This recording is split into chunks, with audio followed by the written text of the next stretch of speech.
사람은 악인들의 꾀를 따르지 아니하며 죄인들의 길에 서지 아니하며 오만한 자들의 자리에 앉지 아니하고 오직 여호와의 율법을 즐거워하여 그의 율법을 주야로 묵상하는도다. 그는 시냇가에 심은 나무가 철을 따라 열매를 맺으며 그 잎사귀가 마르지 아니한 같으니 그가 하는 모든 일이 다 형통하리로다. 아멘. 네, 우리 오늘 시편 말씀 낭독 하겠습니다. 우리는 2주 전에 욥기 말씀을 살펴보았습니다. 우리는 흔히 욥기가 고난의 문제에만 포커스가 맞춰져 있는 책으로 알고 있었지만 우리가 살펴보면서 역시 욥기도 다른 성경의 여타의 책들처럼 그리스도에 대하여 증거하는 책임을 알게 되었습니다. 특별히 욥기는 그리스도에 대해서 대속자라는 부분을 강조하고 있었는데요.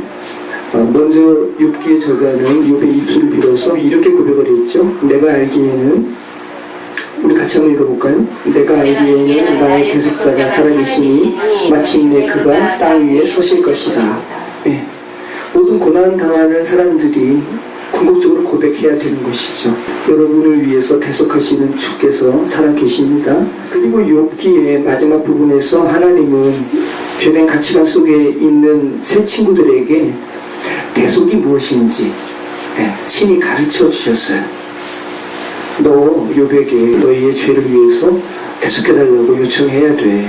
그리고 욥이 너희를 위해서 기도할 거야 라고 대속자에 대한 개념을 친히 주께서 말씀하셨죠. 가르쳐 주셨습니다. 그러니까 대속자 되신 그리스도를 새 친구들로 하여금 욥을 통해서 보게 하고 있다는 거죠. 그리고 성경을 읽는 여러분들도 욥기를 통해서 고난의 문제가 아니라 고난의 문제를 뛰어넘는 대속자이신 예수 그리스도를 보실 수 있어야 된다는 말씀입니다. 가만히 보면 욥기는 죄된 세상의 그 상식적인 가치관에 대해서 그거 아니라고 정면으로 반박하고 있는 책이에요. 그리고 욥기의 메시지에서 죄된 세상과 욥기서를 통해서 말씀하시는 하나님의 말씀이 충돌하는 그거 아니라고 말씀하시는 그 충돌하는 부분에 누가 등장하고 계시냐 하면 예수 그리스도께서 등장하세요. 고난당하는 의인은 없어. 어떤 이가 고난당한다면 그것은 그가 저지른 죄 때문이야 라는 인과응보적인 세상의 가치관에 대해서 욥기는 그거 아니라고, 고난당하는 의인은 있어 라고 정면으로 충돌하고요. 그리고 그 고난당하는 의인은 누구신 줄 알아? 예수 그리스도야. 인과응보적인 세상에서 죄로 인해서 고통당하는 너희를 대속하시려고 완전한 의인이신 예수께서 고난당하셔라고 우리에게 예수 그리스도를 소개하고 있다는 말씀입니다. 비록 우리는 제한된 존재잖아요. 그리고 제한된 상황 속에서 우리의 인지력으로는 이해하지 못할 고난으로 감싸있는 상황 속에서 우리는 살아가는데 욥기는 그런 상황 가운데서 우리로 하여금 우리의 인식 밖에 있는 예수 그리스도를 바라보게 하는 책인 것을 우리는 욥기를 통해서 알게 되었습니다. 자, 오늘 우리가 시편을 읽게 되는데 시편도 크게 다르지 않습니다. 자, 우리 오늘 시편 우리 말씀 살펴보도록 하겠습니다. 힘들어하지 마시고 한번 시편 말씀이니까 시를 읽는다는 느낌으로 참 차분하게 우리 말씀 가운데 들어갔으면 좋겠습니다.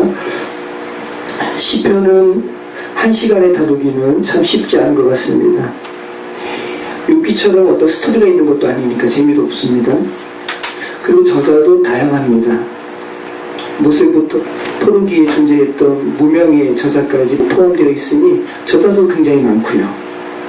그래서 대략적인 것을 나누고 특별히 우리가 성경을 지금 한 주에 한 권씩 읽는 부분은 이 부분이거든요. 예수께서 성경에 말한 바 자기에 관한 것을 자세히 설명하십니다. 이 부분이기 때문에 시편에 드러나는 메시아에 대한 말씀 우리 증거하고 오늘 말씀 마치도록 하겠습니다. 시편은 다른 구약 성경과는 큰 차이가 있는데 어떤 차이겠어요? 다른 성경에서는 하나님께서 사람들에게 행하시는 것에 대한 기록입니다. 하나님께서 사람에게 말씀하시고 하나님께서 사람들에게 행동하시는 언약을 이행하시는 그런 책인데 시편은 그 하나님께 대한 인간의 반응에 대한 기록이에요. 그 굉장히 큰 차이가 있죠. 그래서 굉장히 철저하게 시편은 인간적인 책입니다. 여러분의 아픔이 다 담겨 있고요. 여러분의 슬픔이 담겨 있고, 여러분의 고뇌가 담겨 있고요. 그리고 여러분의 기쁨이 담겨 있는 책이 시편인데, 철저한 인간적인 책인데, 그 인간적인 책이 다시 하나님의 말씀으로 여러분에게 주어졌어요. 그러니까 놀라운 하나님의 신비죠. 그래서 시편 말씀은 우리에게 하나님께서 나타나시잖아요. 눈에 이렇게 보이는 하나님의 모습 나타나는 건 아니지만 주께서 계시한다는 말씀이죠. 근데 우리가 우리 편에서 가장 잘 이해하기 쉽게 계시된 책이 바로 시편 말씀이에요. 시편의 히브리어 표제는 시들의 책이라는 세페르 테힐림이라는 히브리어 표제입니다. 헬라어 표제는 호이 프살모이라고 합니다.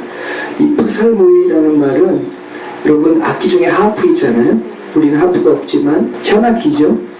하프의 현이 울리는 그 소리를 의미하는 프살모스의 복수형이 프살모이라고 합니다. 그래서 현악기에 맞춰 부르는 노래들이라고 헬라어는 표제를 이렇게 정했습니다. 그래서 라틴어 성경 발게이, 우리말로는 불가타역이라고 그러는데 이 불가타역도 헬라어 성경에 호이 프살모이를 그대로 라틴어로 음역을 했어요. 그래서 리베르 살모룸, 이 살모룸 하니까 프살모이 해서 그대로 음역한 것이 느껴지시죠. 그리고 영어 성경도 성가, 성시라는 의미로 산이라고 지칭합니다. 그리고 우리나라 말은 시편이라고 지칭하고요. 여러분 시편이 몇 편으로 구성되어 있습니까? 150편이죠. 그런데 정확하게 말씀드리면 147편입니다. 14편과 57편의 시편이 같은 시의 반복입니다. 여러분 제가 이렇게 기록해 놨는데, 자 한번 가만히 보시면 우리 한번 시편 53편 1절로 6절만 한번 같이 읽어보겠습니다. 다윗의 마스길 인도자를 따라 마할랏에 맞춘 노래. 어리석은 자는 그의 마음에 이르기를 하나님이 없다 하도다. 그들은 부패하며 가증하게 행하며 성을 행하는 자가 없도다. 하나님이 하늘에서 미세를 두고 살피사 지각이 있는 자와 하나님을 찾는 자가 있는가 보려 하신즉 각기 물러가 함께 더러운 자가 되고 선을 행하는 자 없으니 한 사람도 없도다. 죄악을 행하는 자들은 무지하냐. 그들이 떡 먹듯이 내 백성을 먹으면서 하나님을 부르지 아니하는도다. 그들이 두려움이 없는 곳에서 크게 두려워하였으니 너를 대항하여 진치 그들의 뼈를 하나님이 흩으시리라.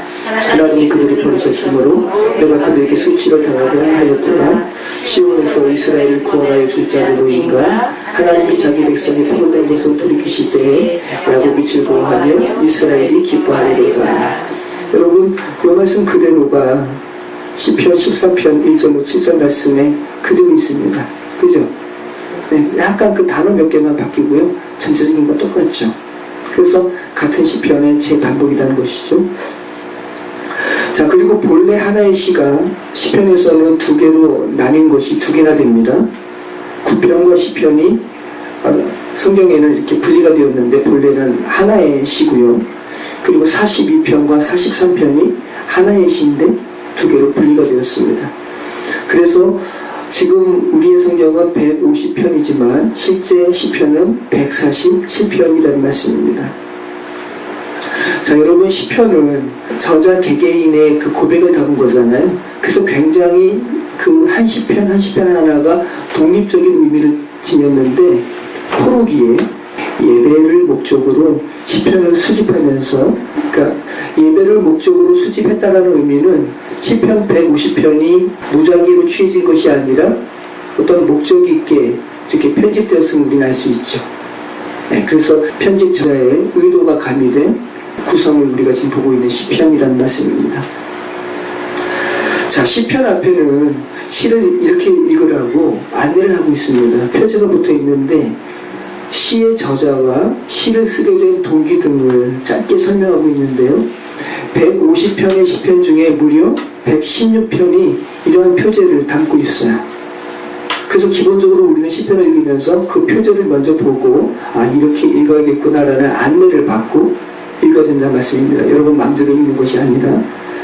자, 시편 앞에 붙여진 표제를 몇 개 살펴보면 마스길이라는 것이 있습니다. 어원은 불명확한데 교훈의 의미입니다. 우리가 좀 조금 아까 시편 53편 1절 6절 우리가 읽었는데 다윗의 마스길, 그죠? 그 내용은 기본적인 내용이죠. 그리고 믹담이라고 또 표제가 있는 경우도 있는데 모두 16편의 시에 이 믹담이 붙여졌는데요. 정확한 의미가 무엇인지는 알 수가 없다고 합니다. 그런데 예전에는 이 단어가 황금을 의미했대요. 그래서 황금의 시, 황금의 시라는 것은 어떤 의미예요? 그만큼 귀한 시, 그죠? 네, 금원의 시라는 의미가 있습니다. 믹담. 그리고 여러분 읽다 보면 시가요이라는 표제가 붙어있는 경우도 있습니다. 그 애통, 애가, 슬픈 시 앞에 시가요이 붙어 있습니다. 그래서 시적 표현을 드러내는 것과 같이 시의 성격을 드러내는 표제가 마스길, 믹담, 시가요. 그리고 이러한 가운데 들려지는 노래입니다라는 것을 알려주는 어떤 시편의 연주법을 알려주는 경우도 있는데 알라못은 처녀다운 스타일의 노래라고 해서 소프라노일 거라고 사람들이 추측합니다. 그리고 스미닛, 기본음이라는 것이 스미닛이고요. 8째 음을 의미합니다. 그리고 기띠, 현악기로 연주하는 그러한 표기가 앞에 달려 있습니다. 기띠 하면은 현악기로 연주하면서 읽는 노래. 또 예배 의식을 설명하는 시편 표제도 있는데 낙성가, 네, 시편 30편이고요. 그리고 안식일의 찬송시 92편이고요. 여러분 잘 아시는 것처럼 성전에 올라가는 노래 시편 120편에서 134편 이렇게 되어 있습니다. 그리고 감사하게도 저자를 또 알려주는 경우도 있는데 다윗은 말할 것도 없고 솔로몬, 아삽, 고라의 자손 등과 같이 저자에 관해서 설명하는 경우도 있습니다. 그리고 시를 쓰게 된 상황도 설명하는 그 표제가 있는데 예를 들자면 다윗이 압살롬을 피할 때의 지은 시, 이 시편 3편이거든요. 여호와여 나의 대적이 어찌 그리 많은지요. 일어나 나를 치는 자가 많으니이다. 많은 사람이 나를 대적하여 말하기를 그는 하나님께 구원을 받지 못한다 하나이다. 네, 얼마나 절절합니까? 근데 이것이 자신의 아들에게 쫓겨당할 때 쓴 시라는 것이죠. 그리고 다윗이 그랄왕 아비멜렉 앞에서 미친 척하다가 쫓겨난 경우가 있었죠. 그럴 때 지은 시가 시편 34편입니다.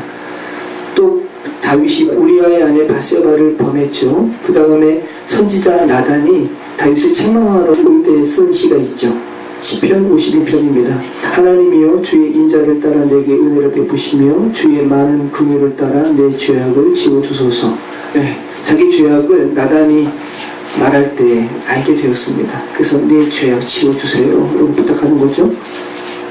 나의 죄악을 말갛게 씻으시며 나의 죄를 깨끗이 제하소서. 무릇 나는 내 죄과를 아오니 내 죄가 항상 내 앞에 있나이다. 이 시가 바세바를 범한 후에 나단이 책망할 때 쓴 시입니다. 자, 저자에 관해서도 우리가 좀 살펴볼 필요가 있는데 150편 가운데 아까 147편이라고 그랬지만 그냥 일반적으로 150편으로 지칭하겠습니다. 150편 가운데 73편이 다윗의 시입니다. 그리고 12편이 아삽의 시고 10편은 고라 자손의 시입니다. 자, 시편 72편과 127편은 다윗의 아들 솔로몬의 시고요. 시편 88편은 헤만의 시, 시편 89편은 에단의 시, 그리고 시편 90편은 하나님의 사람 누구의 시입니까? 모세의 시입니다. 그러니까 모세의 시부터 포로기의 시까지 있다는 것이죠. 그리고 나머지 50편을 무명, 지은 이를 알 수 없음으로 규정된 시가 50편이 그렇게 포함되어 있습니다. 자, 시편 대다수는 처음 아까 이야기한 것처럼 시편 대다수는 통일왕국 시대, 다윗이 쓴 시가 가장 많으니까 통일왕국 시대에 쓰여진 것이긴 하지만 모세의 시가 포함되어 있고, 그리고 통일왕국 이후 포로 귀환 자들이 쓴 시까지 생각한다면 이 시편이 편집된 그 기간은 무려 1000년, 1000년에 가까운 시일이 소요되었고요. 그리고 세월의 흐름에 따라서 점진적으로 진행되었고, 그리고 마지막에 편찬되었기 때문에 그 여러분이 포로 귀한 자들이라면 어떠한 목적으로 시편을 수집하겠어요? 우리가 하나님 앞에 죄를 범해서, 그죠? 하나님께 합당한 그런 관계성을 우리가 유지하지 못했기 때문에 이러한 아픔이 있었구나. 그 하나님을 찬양하면서 편집한 책이니까, 그죠? 죄에 대한 회복, 그죠?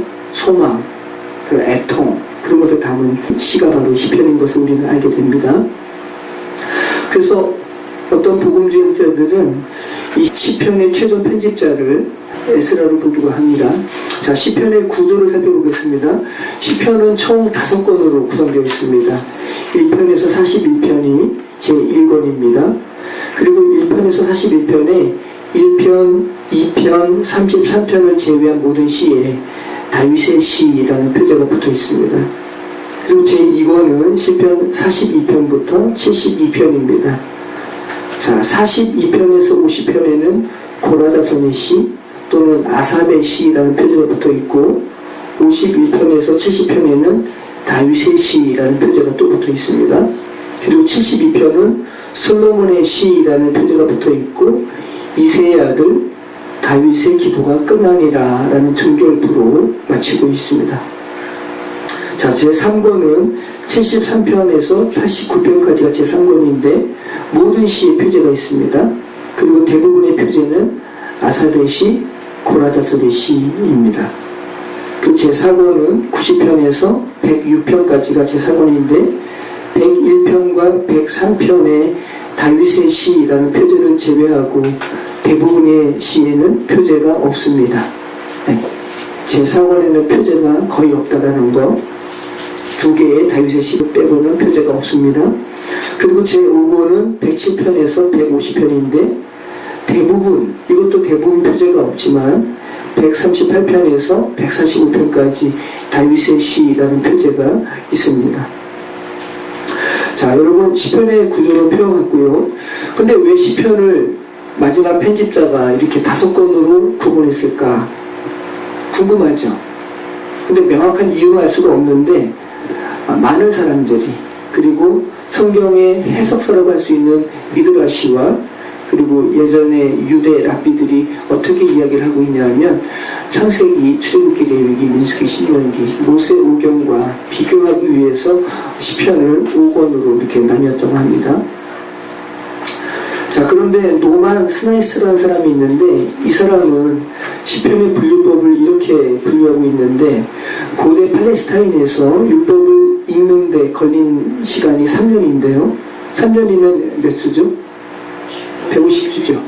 그죠? 1년이 52주니까 그 3년여의 주기와 관련해서 생각을 했는데, 예를 들면 창세기는 처음 41일째 안식일 동안 읽혀졌대요. 자, 우리 1권이 몇 편까지 있어요? 41편까지 있죠. 그러니까 참 근거가 있는 말이죠. 그리고 출애굽기는, 두 번째 책 출애굽기는 42일째 안식일부터 읽혀졌습니다. 이분이 주장하는 거예요. 노만 스나이스라는 사람이. 자, 그러면 레위기는 며칠째 안식일에 읽혀졌을까요? 그렇죠. 73번째 안식일부터 레위기가 읽혀졌고요. 민수기는 90번째 안식일, 그리고 신명기는 107번째 안식일, 그렇게 읽혀졌다고 합니다. 그분이 주장하는 겁니다. 자, 미드라시나 고대 랍비, 그리고 이 노만 스나이스라는 사람이 이야기하는 이런 주장 외에는 시편이 이렇게 5권으로 편집된 이유를 알 수가 없다고 합니다. 자, 시편의 분류를 한번 살펴보면, 시편에는 교훈적인 시가 있습니다. 시편 1편은 여러분이 많이 외우시는데 얼마나 교훈적입니까? 그죠? 우리 같이 한번 읽어보겠습니다. 복 있는 사람은 악인들의 꾀를 따르지 아니하며 죄인들의 길에 서지 아니하며 오만한 자들의 자리에 앉지 아니하고 오직 여호와의 율법을 즐거워하여 그의 율법을 주야로 묵상하는도다. 그는 시냇가에 심은 나무가 철을 따라 열매를 맺으며 그 잎사귀가 마르지 아니함 같으니 그가 하는 모든 일이 다 형통하리로다. 아멘. 자, 그리고 또 하나의 분류는 이스라엘 백성들이 겪은 역사적인 사건들, 그리고 그들의 삶, 그리고 그들과 하나님의 언약 관계를 묘사한 민족적인 시가 있습니다. 이런 시가 약 20개 정도 됩니다. 그 중에 하나 읽도록 하겠습니다. 시편 80편입니다. 아삽의 시, 인도자를 따라 소사님 에두세 맞춘 노래, 요셉을 양떼같이 인도하시는 이스라엘의 목자여 귀를 기울이소서. 그룹 사이에 다정하신 이여 빛을 비추소서. 에브라임과 베냐민과 므낫세 앞에서 주의 능력을 나타내사 우리를 구원하러 오소서. 하나님이여 우리를 돌이키시고 주의 얼굴빛을 비추사 우리가 구원을 얻게 하소서. 네, 에브라임과 베냐민과 므낫세, 네, 민족적인 시라는 것을 우리는 알게 됩니다. 자, 그리고 세 번째는 회개의 시인데요. 주로 죄에 대한 고백이 주를 이루는 시인데, 죄에 대해서 심한 슬픔이 언급되고요. 그리고 하나님의 용서를 바라는 그 작가의 마음이 또 표출됩니다. 그리고 악의 길에서 돌아서야 한다라는 슬픔, 또 소망이 교차되는 그런 시입니다. 우리 시편 32편 1절로 3절입니다. 다윗의 말쓰길 허물의 사함을 받고 자신의 죄가 가려진 자는 복이 있도다. 마을에 간사함이 없고 여호와께 정죄를 당하지 아니하는 자는 복이 있도다. 내가 입을 열지 아니할 때에 종일 쉬는 몸으로 내 뼈가 수하였도다. 이 시는 다윗이 밧세바를 범한 후에 하나님의 용서함을 이제 깨닫는 거죠. 그러면서 고백하는 거예요. 복이 있는 자가 정말 뭔 줄 알아? 허물의 사함을 받고. 이게 로마서에서 바울도 고백하는 거거든요. 허물의 사함 받는 자가 복이 있죠. 그죠? 우리가 왜 죄된 세상에서 서로 죽고 죽이는 삶을 삽니까? 자신의 죄가 하나님 앞에 용서함을 받았다는 것을 인지하지 못했기 때문에. 그래서 복 없는 삶을 사는 거예요. 그죠? 자, 네 번째는 저주의 시입니다. 저주의 시. 어떻게 성경에 저주의 시가 있을까? 자, 저주의 시는 악한 사람들을 멸망시켜 달라거나 그들에게 재앙을 내려달라고 비는 내용입니다.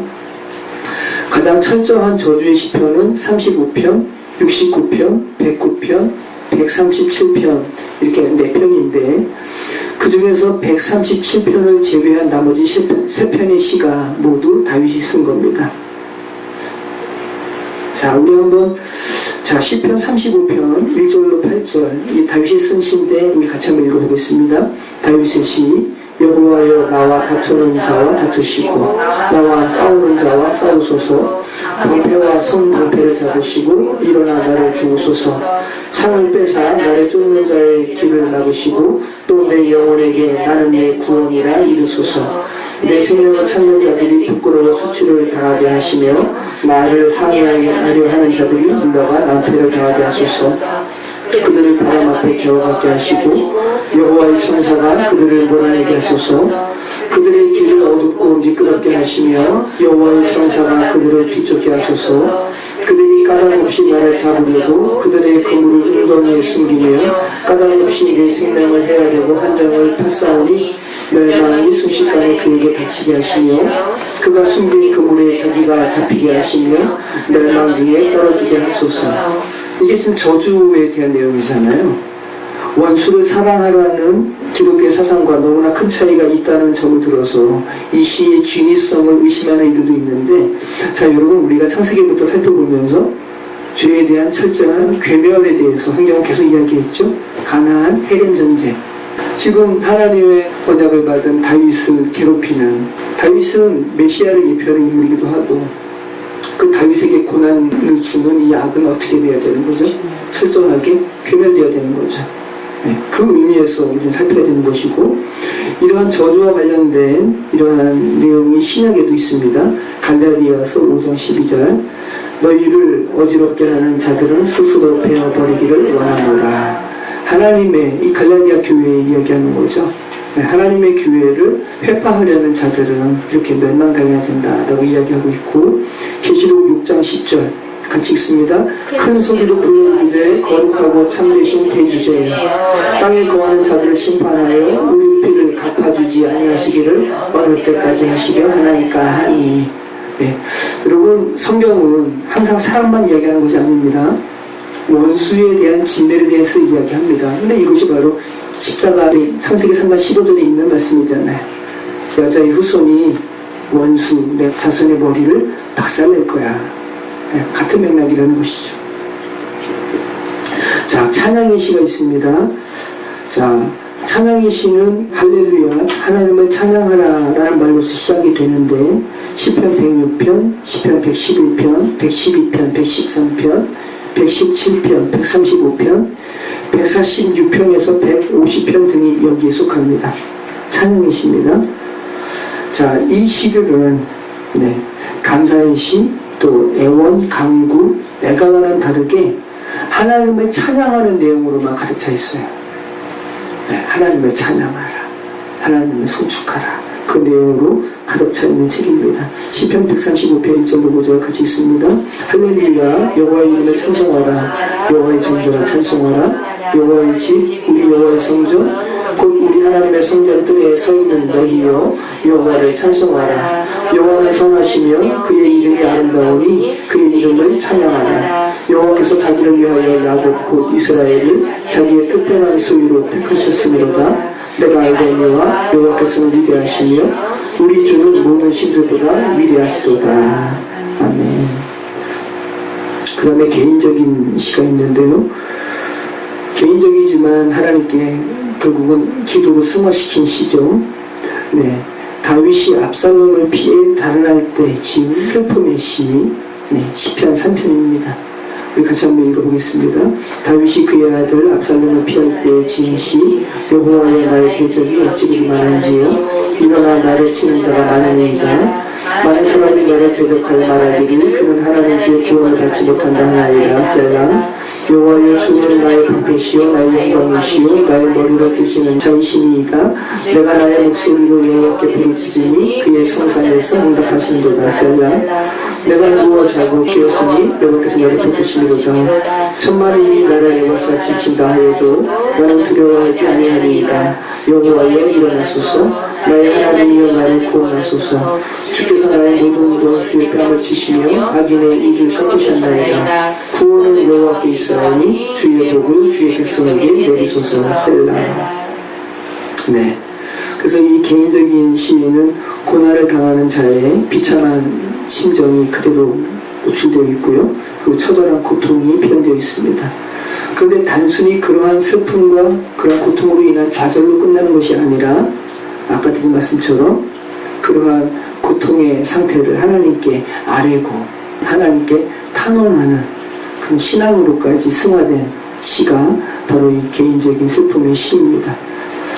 그래서 이 다르게 얘기하면 하나님을 향한 뭐라고 할 수 있는 거죠? 기도라고 할 수 있는 거죠. 그죠? 기도죠. 제가 이렇게 힘듭니다, 하나님, 이렇게 말하는 것 자체가 기도잖아요. 자, 그리고 예배 의식용 시가 있습니다. 성전에 올라가는 노래라고 표제가 붙은 시가 시편 120편에서 134편까지 있고요. 이 시들은 유대인의 국가적인 명절에 성전에 올라가는 그런 어떤 예식에 사용된 시들로 추측이 됩니다. 자, 시편 134편 1절 같이 있습니다. 성전에 올라가는 노래, 보라 밤에 여호와의 성전에 서 있는 여호와의 모든 종들아, 여호와를 송축하라. 성소를 향하여 너희 손을 들고 여호와를 송축하라. 천지를 지으신 여호와께서 시온에서 내게 복을 주실지어다. 아멘. 자, 그 다음부터 아주 오늘 말씀의 핵심이랄 수 있는 메시아의 시에 대해서 살펴보도록 하겠습니다. 이 말씀 다시 한번 생각을 해보세요. 이에 모세와 모든 선지자의 글로서 시작하여 모든 성경에 쓴 바 자기에게 관한 것을 자세히 설명하십니다. 예수님께서 엠마오로 가는 두 제자들에게 성경에 쓴 바 자기에 관한 것을 자세히 설명하셨죠. 예수님께서 엠마오로 가는 두 제자들에게 가장 많이 말씀하신 책이 뭐겠어요? 야, 여기에 나온 것이 바로 나에 대한 거야 라고 설명하는 책이 뭐겠습니까? 시편이죠.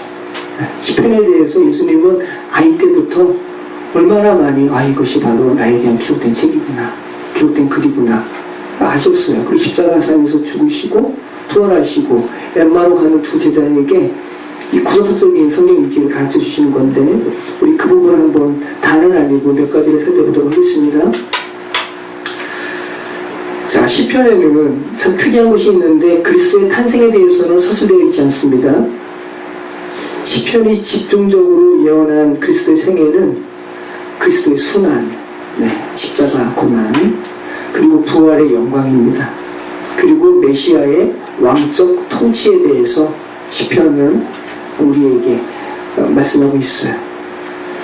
자, 메시아에 관한 시들은 미래에, 그리고 현재도 마찬가지고 이 땅에 강림하실 구속주이신, 대속주이신 예수 그리스도에 대한 예언의 말씀입니다. 이 시들은 크게 세 부분으로 나뉘는데, 첫째가 왕이신 메시아.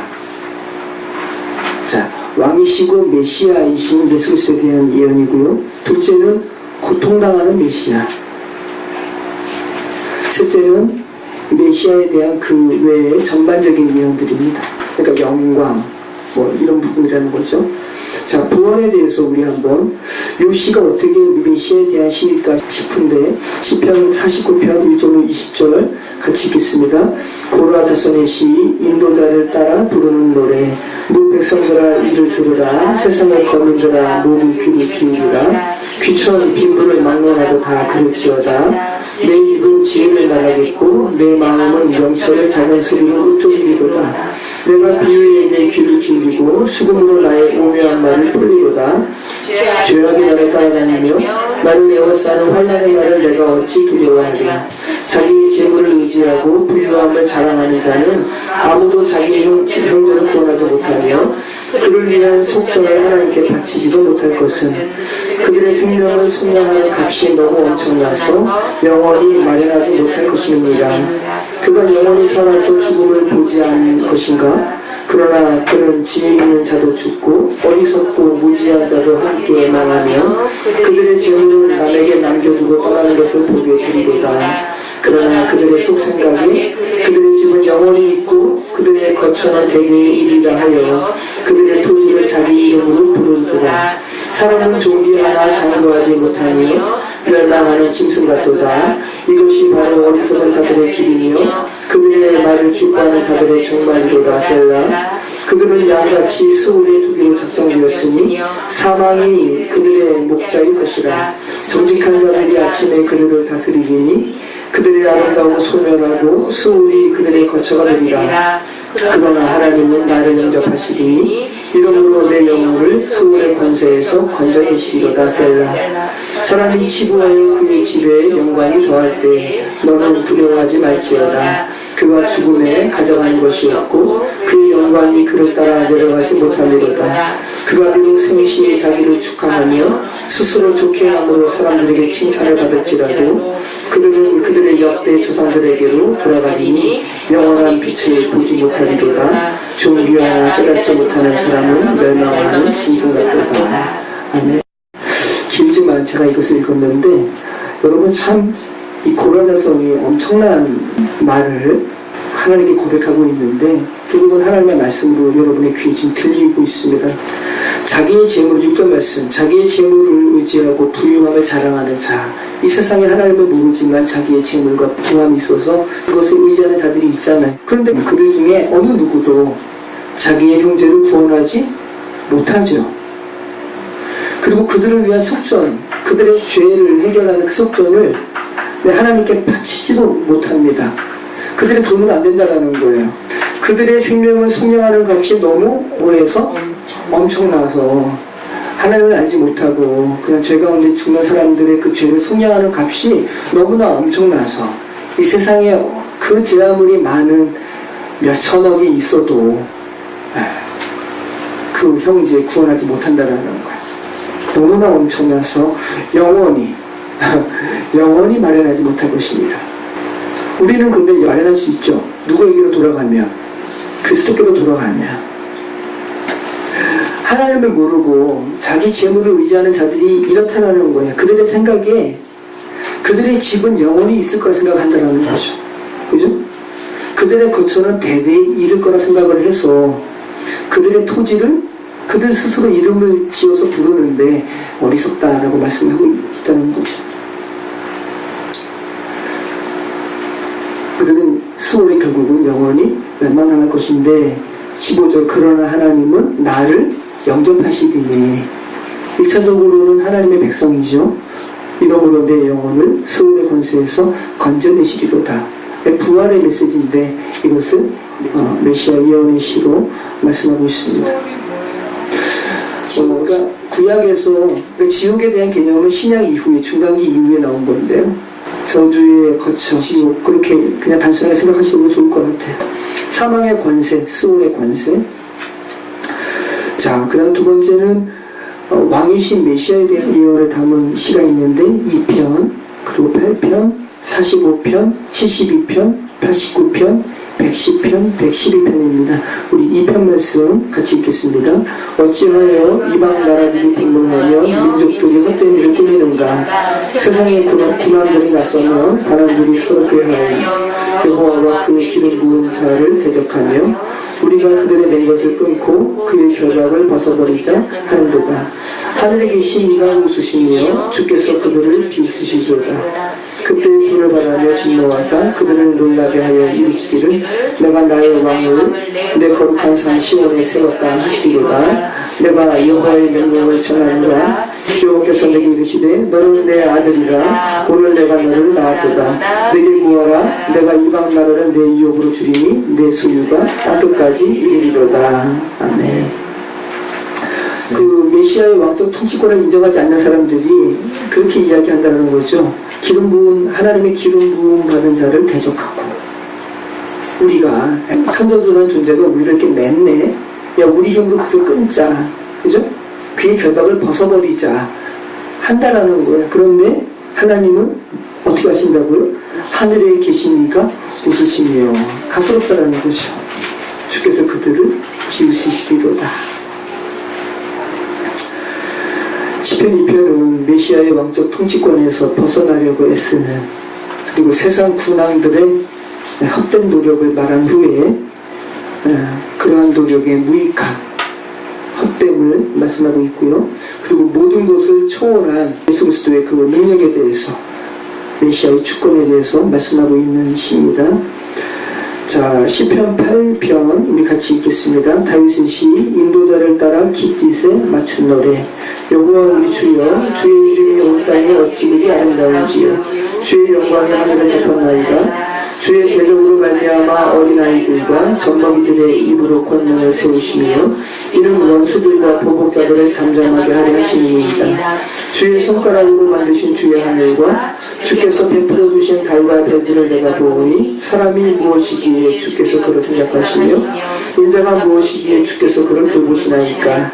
그를 하나님보다 좋은 못하게 하시고 영화와 존귀로 관을 씌우셨나이다.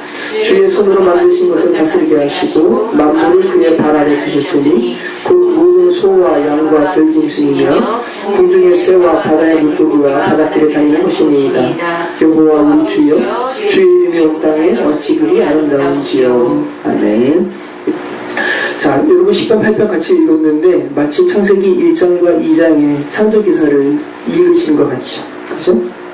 그리고 마지막에 그 하나님께서 창조한 세계가 죄로 인해서 이렇게 회파되었는데 마지막 날에 둘째 아담, 마지막 아담이신 예수님께서 창조주로서의 권능으로 다 회복해 하실 것을 노래하는 시입니다. 자,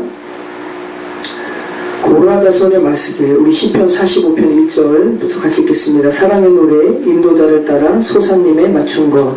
내 마음이 좋은 말로 왕을 위하여 지은 것을 말하리니 내 혀는 그 솜씨가 뛰어난 성의관의 북극과 같도다.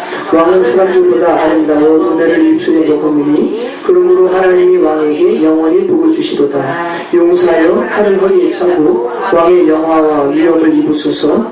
왕은 진리와 온유와 공의를 위하여 왕의 위엄을 세우시고 병거에 오르소서. 왕의 오른손이 왕에게 놀라운 일을 가르치리이다. 왕의 화살은 날카로워 왕의 원수의 염통은 뚫으니 만민이 왕의 앞에 엎드러지는도다. 하나님이여 주의 보좌는 영원하며 주의 나라의 규는 공평한 규이니이다. 왕은 정의를 사랑하고 악을 미워하시니 그러므로 하나님 곧 왕의 하나님이 즐거움의 기름을 왕에게 부어 왕의 동료보다 뛰어나게 하셨나이다. 자, 기억하고요. 17절 내가 왕의 이름을 만세히 기억하게 하리니 그러므로 만민이 왕을 영원히 찬송하리로다. 네. 자, 시편 45편 말씀인데 굉장히 중요한 메시아 시고요. 그리고 기름 부음을 받은 자라는 그런 묘사가 나오죠. 7절, 그죠? 왕의 하나님이 즐거움의 기름을 왕에게 부어 왕의 동료보다 뛰어나게 하셨나이다. 그래서 기름 부음 받은 자, 메시아의 의미가 기름 부음 받은 자입니다. 메시아의 개념이 가장 명확하게 드러난 시고요. 시편 72편 8절, 그가 바다에서부터 바다까지와 강에서부터 땅끝까지 다스리니 광야에 사는 자는 그 앞에 굽히며 그의 원수들은 티끌을 핥을 것이며 다시스와 섬의 왕들이 주공을 바치며 스바와 시바 왕들이 예물을 드리리로다. 모든 왕이 그의 앞에 부복하며 모든 민족이 다 그를 섬기리로다. 그는 궁핍한 자가 부르짖을 때 건지며 도움이 없는 가난한 자도 건지며 그는 가난한 자와 궁핍한 자를 불쌍히 여기며 궁핍한 자의 생명을 구원하며 그들의 생명을 압박과 강포에서 구원하리니 그들의 피가 그의 눈앞에서 종기 요금을 받으리로다. 네. 자, 시편 72편이 누구의 시라고요? 솔로몬의 시고 시편의 1권을 마무리하는 시입니다. 그리스도의 통치가 미치는 영역을 은유적으로 표현했고요. 바다에서부터 바다까지, 강에서부터 땅끝까지 다스린다라고 그렇게 표현하고 있죠. 그러니까 전 우주에 대한 그리스도의 통치권을 노래하고 있다고 보면 되겠습니다. 자, 시편 89편 1절로 52절 말씀을 우리 같이 읽겠습니다. 에스라임 에단의 마스길, 내가 여호와의 인자하심을 영원히 노래하며 주의 성실하심을 내 입으로 대개 알게 하리이다. 내가 또 그의 손을 바다 위에 놓으며 오른손을 강들 위에 놓으리니 그가 내게 부르기를 주는 나의 아버지이시오 나의 하나님이시오 나의 구원의 바위시라 하리로다. 내가 또 그를 장자로 삼고 세상 왕들에게 지존자가 되게 하며 그를 위하여 나의 인자함을 영원히 지키고 그와 맺은 나의 언약을 굳게 세우며 또 그의 후손을 영구하게 하여 그의 왕위를 하늘의 날과 같게 하리로다. 만일 그의 자손이 내 법을 버리며 내 규례들을 행하지 아니하며 내 율례를 깨뜨리며 내 계명을 지키지 아니하면 내가 회초리로 그들의 죄를 다스리며 채찍으로 그들의 죄악을 벌하리로다. 그러나 나의 인자함을 그에게서 다 거두지는 아니하며 나의 성실함도 패하지 아니하며 내 언약을 깨뜨리지 아니하고 내 입술에서 낸 것은 변하지 아니하리로다. 내가 나의 거룩함으로 한 번 맹세하였은즉 다윗에게 거짓말을 하지 아니할 것이다. 네, 자, 어떤 내용이겠습니까? 메시아의 신실하심. 네, 우리를 구원하신 하나님은 신실하십니다. 자, 시편 110편 1절 7절 다윗의 시, 여호와께서 내 주에게 말씀하시기를 내가 내 원수들로 내 발판이 되게 하기까지 너는 내 오른쪽에 앉아있으라 하셨도다. 여호와께서 시온에서부터 주의 권능의 규를 내보내시니 주는 원수들 중에서 다스리소서. 주의 권능의 날에 주의 백성이 거룩한 옷을 입고 즐거이 헌신하니 새벽 이슬 같은 주의 청년들이 주께 나오는도다. 여호와는 맹세하고 변하지 아니하시리라. 이르시기를 너는 멜기세덱의 서열을 따라 영원한 제사장이라 하셨도다. 주의 오른쪽에 계신 주께서 그의 노하시는 날에 왕들을 쳐서 깨뜨리실 것이라. 문 나라를 심판하여 시체로 가득하게 하시고 여러 나라의 머리를 쳐서 깨뜨리시며 길가의 시냇물을 마심으로 그의 머리를 드시리로다. 네, 메시아의 예언 중에 우리가 지금 읽은 110편은 가장 중요한 시입니다. 왕의 통치권에 관한 메시아의 예언 중에서 가장 중요한 시고요. 신약에 가장 많이 인용된 시가 바로 이 110편입니다. 대부분의 메시아 시는 그 메시아의 사역에 대해서 언급하고 있지 않거든요. 그런데 시편 110편은 메시아의 왕되심에 대해서, 그리고 아까 누가 나오죠? 멜기세덱이 나오죠. 네, 히브리서에서 많이 나오죠. 다시 한번 설명을 합니다. 그래서 메시아의 제사장적인 사역에 대해서 예언한 시가 이 110편입니다. 그리스도의 신성과 제사장적인 사역에 대해서 말하고 있다는 겁니다.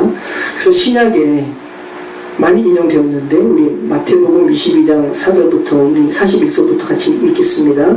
바리새인들이 모였을 때 예수께서 그들에게 물으시되 너희는 그리스도에 대하여 어떻게 생각하느냐? 누구의 자손이냐? 대답하되 다윗의 자손이니이다. 이르시되 그러면 다윗이 성령에 감동되어 어찌 그리스도를 주라 칭하여 말하되 주께서 내 주께 이르시되 내가 내 원수를 내 발 아래 둘 때까지 내 우편에 앉아있으라 하시도다 하였느냐. 다윗이 그리스도를 주라 칭하였은즉 어찌 그의 자손이 되겠느냐 하시니 한마디도 능히 대답하는 자가 없고 그날부터 감히 그에게 묻는 자도 없더라.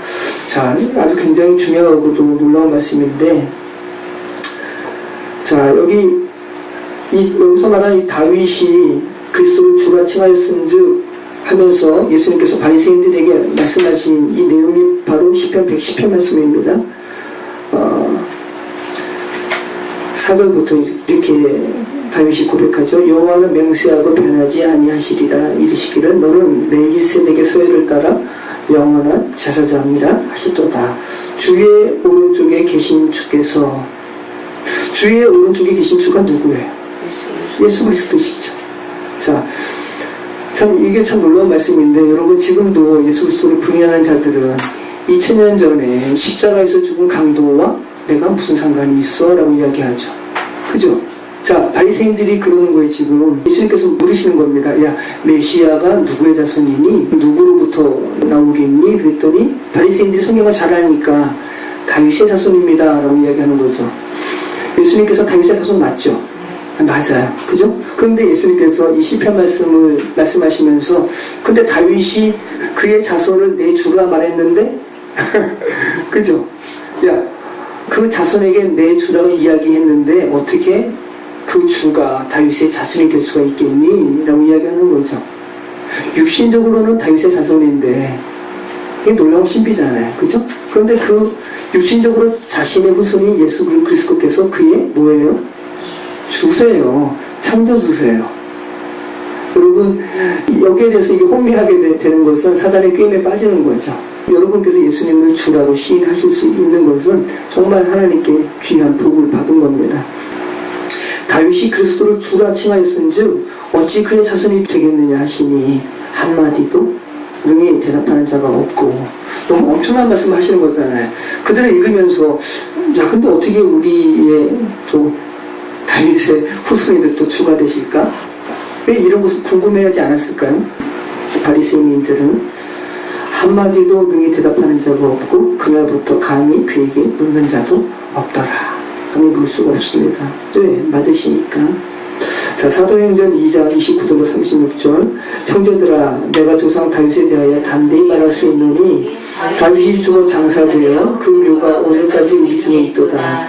그는 선지자라 하나님이 이미 맹세하사 그 자손 중에서 한 사람을 그 위에 앉게 하려 하심을 알고 미리 본 거로 그리스도의 부활을 말하되 그가 음부에 버림이 되지 않고 그의 육신이 썩임을 다하지 아니하시리라 하더니 이 예수를 하나님이 살리신지라 우리가 다 이 일의 증인이로다. 하나님이 오른손으로 예수를 높이시매 그가 약속하신 성령을 아버지께 받아서 너희가 보고 듣는 이것을 부어주셨느니라.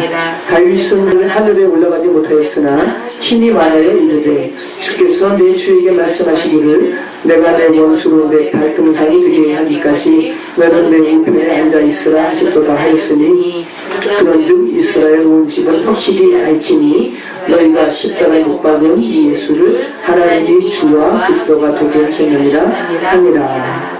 네. 자, 시편 110편이 신약에 16번 인용됐다 그랬습니다. 굉장히 많이 인용됐고요. 아까는 예수님께서 시편에 대해서 이렇게 바리새인들에게 설명하셨는데 이제는 예수 그리스도의 십자가의 순환 그리고 부활, 승천 이후에 베드로가 오순절 성령 강림에 이 오순절 3,000명이 회개했거든요. 이때 설교하는 내용에 시편 110편을 인용하고 있는 거죠. 시편 110편은 오순절에 선포했던 베드로의 설교 중에서 가장 핵심이에요. 그 그리스도를 다윗도 주라고 칭한 그 그리스도가 바로 누구신 줄 알아? 너희가 십자가에 못 박은 예수셔 라고 말을 하는 거죠. 그리고 이 설교를 듣고 무려 몇 명이 회개했다고요? 3,000명이 구원받았다고요. 자, 바울이 또 이 시편 110편을 이야기합니다. 자, 고린도전서 15장 20절 28절 같이 읽겠습니다. 그러나 이제 그리스도께서 죽은 자 가운데서 다시 살아나사 잠자는 자들의 첫 열매가 되셨도다. 사망이 한 사람으로 말미암았으니 죽은 자의 부활도 한 사람으로 말미암는도다. 아담 안에서 모든 사람이 죽은 것 같이 그리스도 안에서 모든 사람이 삶을 얻으리라. 그러나 각각 자기 차례대로 되리니 먼저는 첫 열매인 그리스도요, 다음에는 그가 강이 마실 때에 그리스도에게 속한 자요, 그 후에는 마지막이니 그가 모든 통치와 모든 권세와 능력을 멸하시고 나라를 아버지 하나님께 바칠 때라. 그가 모든 원수를 그 발 아래에 둘 때까지 반드시 왕노릇 하시리니 맨 나중에 멸망받은 원수는 사망이니라. 만물을 그의 발 아래에 두셨다 하였으니 만물을 아래에 둔다 말씀하실 때에 만물을 그의 아래에 두시니까 그 중에 들지 아니한 것이 분명하도다. 만물을 그에게 복종하게 하실 때에는 아들 자신도 그때 만물을 자기에게 복종하게 하신 이에게 복종하게 되리니 이는 하나님이 만유의 주로서 만유 안에 계시려 함이니라. 자, 바울이 쓴 건데요, 시편 110편을 또 인용하고 있죠. 그가 모든 원수를 그 발 아래 둘 때까지 반드시 왕노릇 하시리니, 시편 110편의 말씀을 인용한 거잖아요. 아담 안에서 모든 사람이 죽은 것 같이, 여러분 죽었습니다. 그죠? 여러분 지금 육신적으로 살아있다고 해서 산 것이 아니에요. 다 죄로 죽었잖아요. 자, 바울이 이렇게 대비하고 있는 거예요. 공식과 같아요. 아담 안에서 모든 사람이 죽은 것 같이 모든 사람이 살 수 있는 길을 하나님께서 여셨는데, 누구 안에서? 그리스도 안에서 모든 사람이 살게 되리니 라고 말씀하고 있죠. 그러면서 그 그리스도의 그 통치에 대해서 이야기하는 거예요.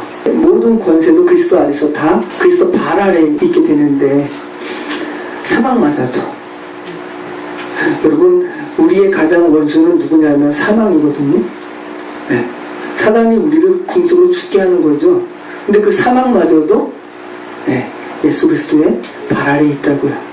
하나님께서 통치하신다고요. 사망에게 왕노릇 하실 분은 누구밖에 없습니까? 그리스도밖에 없습니다. 그래서 일어나라. 그죠? 소녀야 일어나라. 나사로야 나오라. 말씀하고 계시는 거죠. 우리 영혼 가운데, 그죠? 여러분의 자녀의 영혼 가운데 야무개야 일어나라 라는 말씀이 들린다면, 그리스도께서 말씀하시는 그 음성이 들린다면 정말로 복받은 인생입니다. 자, 예수께서 엠마오 마을로, 아까도 말씀드린 것처럼 예수께서 엠마오 마을로 가는 두 제자에게 성경에서 자신에 대하여, 성경에 기록된 바 자신에 대하여 말씀하시면서 시편 110편을 말씀하셨을까요? 말씀하지 않으셨을까요? 얼마나 많이 말씀하셨겠어요. 그죠? 얼마나 강조하셨겠어요. 시편 110편을. 자, 그리고 우리 같이 순환당하는 그리스도에 대한 시편을 같이 읽도록 하겠습니다. 시편 22편 1절로 18절. 다윗의 시, 인도자를 따라 아엘렛 샤할에 맞춤이래. 자, 아엘렛 샤할이 뭐냐면 새벽의 사슴이라는 의미입니다. 그 아얄라가 사슴이거든요. 암사사. 나로 암사슴에 발깎게 하시며, 아얄라입니다. 자, 아엘렛 샤할, 새벽의 사슴이라는 의미인데 애절하고 슬프게 연주하라는 의미라 그래요. 그러니까 애절하고 슬프게 연주하는 가운데 네, 이 시편 22편이 읽혀집니다. 그러면 이 시편 22편이 어떤 내용이라고요? 순환당하는 그리스도. 자, 어떤 내용인지 한번 읽어보겠습니다. 내 하나님이여 내 하나님이여 어찌 나를 버리셨나이까. 어찌 나를 멀리하여 돕지 아니하시며 내 쉬는 소리를 듣지 아니하시나이까. 내 하나님이여 내가 낮에도 부르짖고 밤에도 잠잠하지 아니하노라. 응답하지 아니하시나이다. 이스라엘의 찬송 중에 계시는 주여, 주는 거룩하시니이다. 우리 조상들이 주께 의뢰하고 의뢰하였으므로 그들을 건지셨나이다. 그들이 주께 부르짖어 구원을 얻고 주께 의뢰하여 수치를 당하지 아니하였나이다. 잠깐만요. 자, 여러분, 내 하나님이여 내 하나님이여 어찌하여 나를 버리시나이까. 많이 들어보셨죠? 그죠? 가상칠언에 예수님께서 십자가상에서 엘리 엘리 라마 사박다니, 네. 이게 다윗이 어떤 환경에서 이 시를 읊은 건지는 알 수 없지만 예수님께서 정확하게 십자가상에서 다윗의 이 고백을 하죠. 자, 6절 말씀. 나는 벌레요 사람이 아니라 사람의 비방거리요 백성의 조롱거리니이다. 나를 보는 자는 다 비웃으며 입술을 비죽이거리고 머리를 흔들며 말하되 그가 여호와께 의탁하니 구원하실걸 그를 기뻐하시니 건지실 걸 하나이다. 오직 주께서 나를 모태에서 나오게 하시고 내 어머니의 젖을 먹을 때에 의지하게 하셨나이다. 내가 날 때부터 주께 맡긴 바 되었고 모태에서 나올 때부터 주는 나의 하나님이 되셨나이다. 나를 멀리하지 마옵소서. 환난이 가까우나 도울 자 없나이다. 많은 황소가 나를 에워싸며 바산의 힘센 소들이 나를 둘러쌌으며 내게 그 입을 벌림이 찢으며 부르짖는 사자 같으니이다. 나는 물같이 쏟아졌으며 내 모든 뼈는 어그러졌으며 내 마음은 밀랍 같아서 내 속에서 녹았으며 내 힘이 말라 지위를 조각같고 내 혀가 입 천장에 붙었나이다. 주께서 또 나를 죽음의 징표 속에 두셨나이다. 개들이 나를 에워쌌으며 악한 무리가 나를 불러 내 수족을 찔렀나이다. 내가 내 모든 뼈를 셀 수 있나이다. 그들이 나를 주목하여 보고 내 겉옷을 나누며 속옷을 집이 뽑나이다. 여러분, 제가 설명드리지 않아도 정확하게 십자가 사건을 지금 묘사하고 있죠. 다윗이 어떻게 수천 년 후에 십자가 사건을 그대로 그죠? 이렇게 읊을 수 있을까요? 놀라운 신비라는 거죠. 여러분, 제가 이 말씀을 예전에 청년 때 많이 고뇌하고 많이 이렇게 제자 훈련도 받고 그랬다고 했잖아요. 목사님께서 이 설교를 하시는 건데, 이 말씀 하시는데 시편 22편 말씀이 메시아적인 그러한 예언의 시라는 것을 그때 처음 들었어요. 그 목사님을 통해서. 여러분, 나는 벌레요 나는 사람이 아니라 사람의 비방거리요 백성의 조롱거리니이다 라는 말이 뭐냐 하면 사람들이 나를 벌레같이 봤다는 거거든요. 예수님께서 십자가상에서 고통당할 때 여러분 패션 오브 크리스트 영화도 보신 분이 계시겠지만 잘 못 보겠죠. 그죠? 너무 리얼하게 이렇게 고통을 표현했는데 영화들도 잘 못 보거든요. 예수님께서 로마 군병에게 너무나 맞으셔서 얼굴이 벌레처럼 됐다는 거예요. 벌레 보는 것처럼 흉측해서 예수님의 얼굴을 사람들이 차마 보지 못했다는 거거든요. 고개를 돌릴 수밖에 없을 정도로 사람이 아닌 것으로 취급당한 정도로 백성이 조롱했다고요. 난 사람도 아니지. 나를 보는 자는 다 비웃으며 입술을 비축거리고 머리를 흔들며 말하되 그가 여호와께 의탁하니 구원하실 걸 그를 기뻐하시니 건지실 건 하나이다. 이게 그리스도이심을 인정해서 하는 말이 아니라 놀리는 거거든요. 장대에 매달린 노뱀처럼 야, 저가 무슨 그리스도야? 그리스도야? 그럼 하나님께서 구원하시겠지 라고 비방하는 겁니다.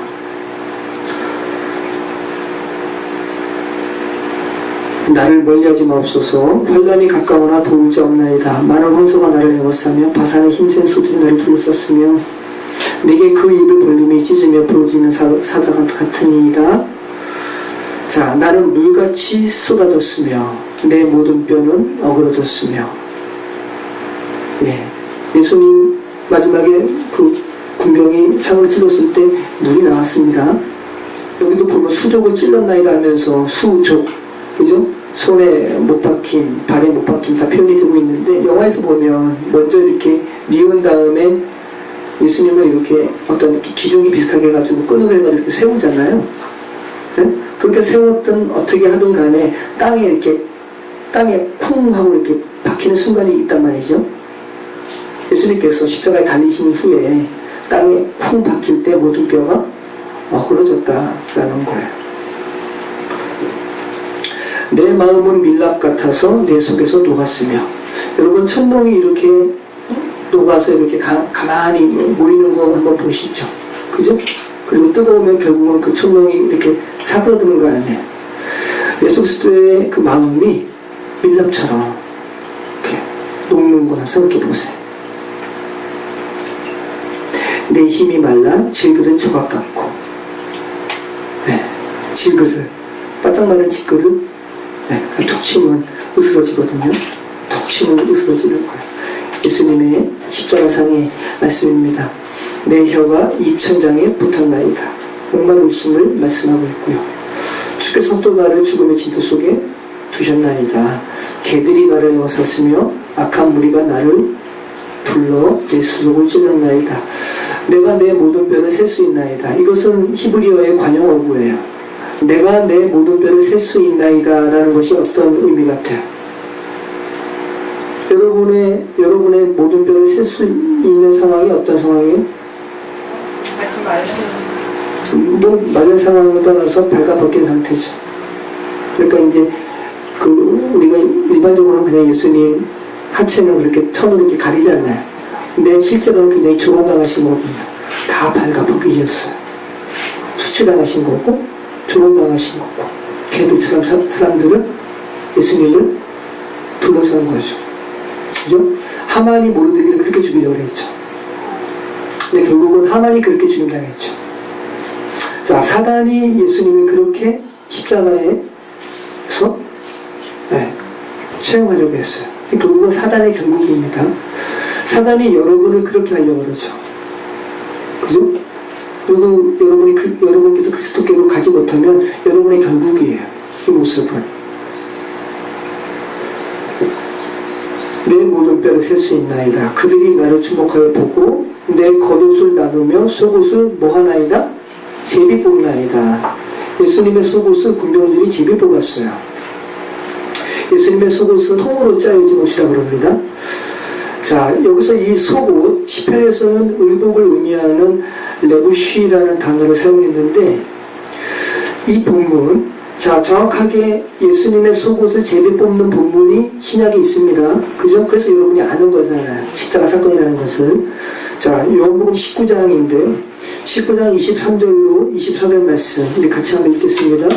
군인들이 예수를 십자가에 못 박고 그의 옷을 취하여 네 깃에 나눠 각각 한 깃씩 얻고 속옷도 취하니 이 속옷은 호지 아니하고 위에서부터 통으로 짠 것이라. 군인들이 서로 말하되 이것을 찢지 말고 누가 오나 제비 뽑자 하니 이는 성경에 그들이 내 옷을 나누고 내 옷을 제비 뽑나이다 한 것을 응하게 하려 함이로라. 군인들은 이런 일을 하고 정확하게 시편 22편 말씀을 응하게 했죠.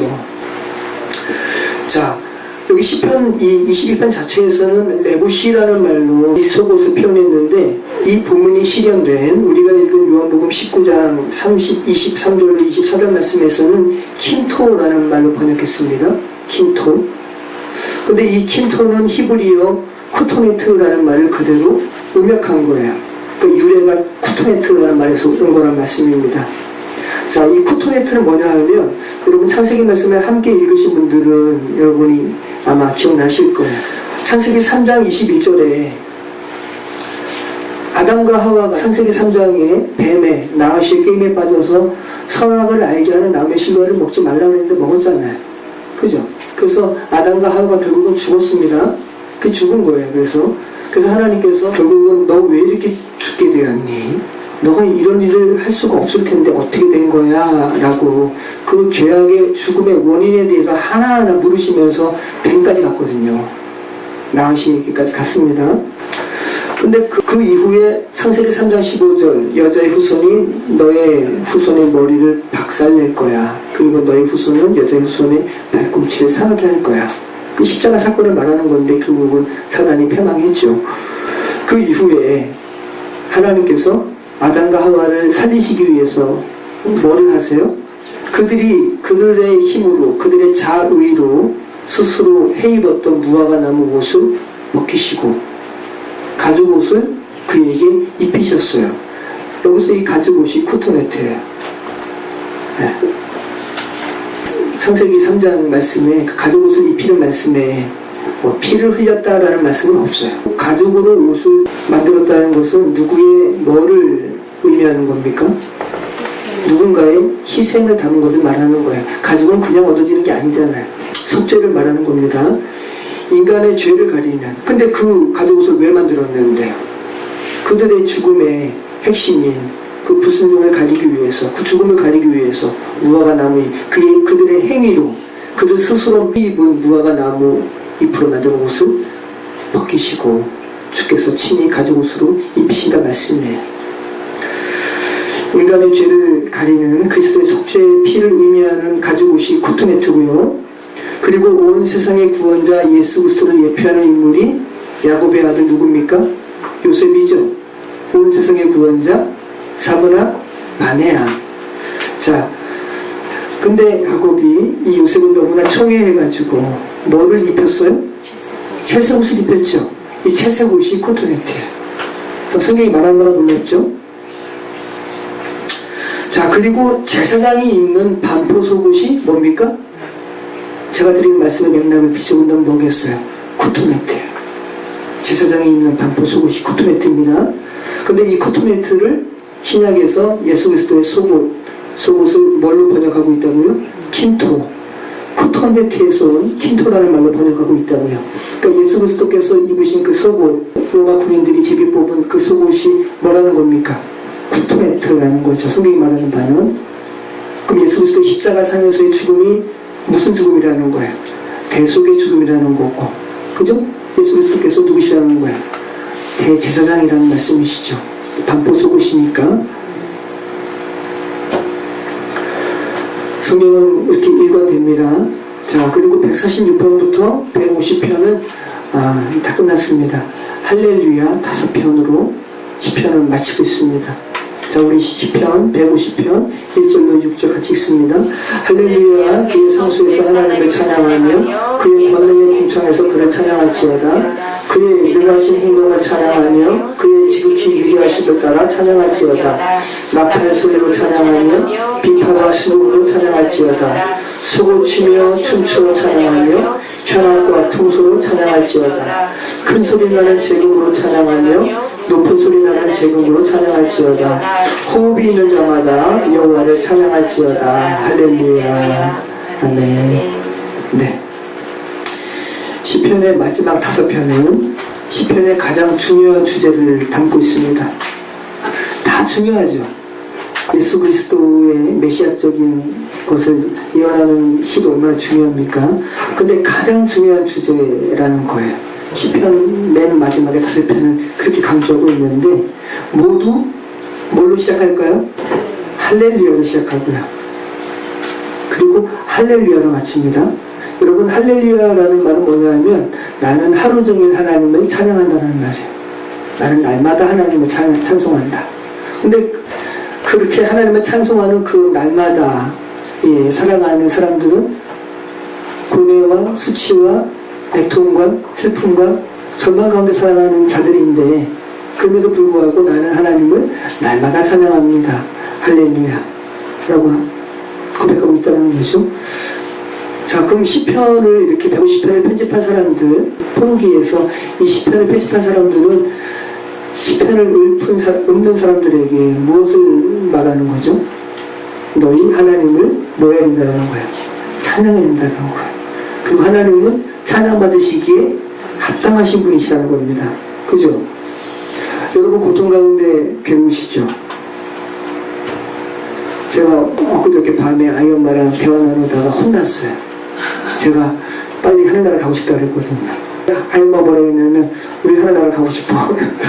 아니 죄된 세상에 벌어지는 악들 생각하면 저도 그 아까운 데 있지만 너무 악하지 않아요?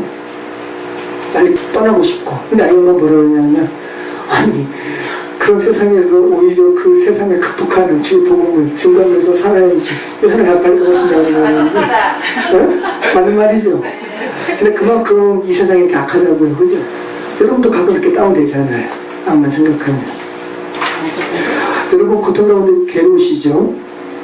때로는 이 죄된 이 세상으로 인해서 잠식되고 또 질식될 것 같아도 시편 기자는 고백하게 하는 거예요. 하나님은 그 고통 가운데서 능히 우리를 뭐 하시는 분이시라는 겁니까? 건지시는 분이시라는 것이고 그리고 회복시키시는 분이시라는 겁니다. 시인은 그것을 알았습니다. 그리고 그 시편 150편을 편집하는 사람들도 그것을 알았어요. 그래서 찬송하라라고 우리에게 권면하고 있는 겁니다. 그리고 찬송하는 겁니다. 그죠? 여러분 셀프스로 찬송하시기 바랍니다. 여러분 군에서 왜 행군 부르는 줄 아세요? 맞아요. 네. 저 군대 갔다 왔잖아요. 근데 어떻게 아셔요? 군에서 저는 뭐 행군 많이 안 했지만 정말 힘들거든요. 물집 잡히고. 그런데 왼쪽 발에, 왼쪽이야 오른쪽이야 지금 모르게 까먹었네. 하여튼간 왼쪽 발에 박자 맞추면서 군가 부르잖아요. 힘이 나요.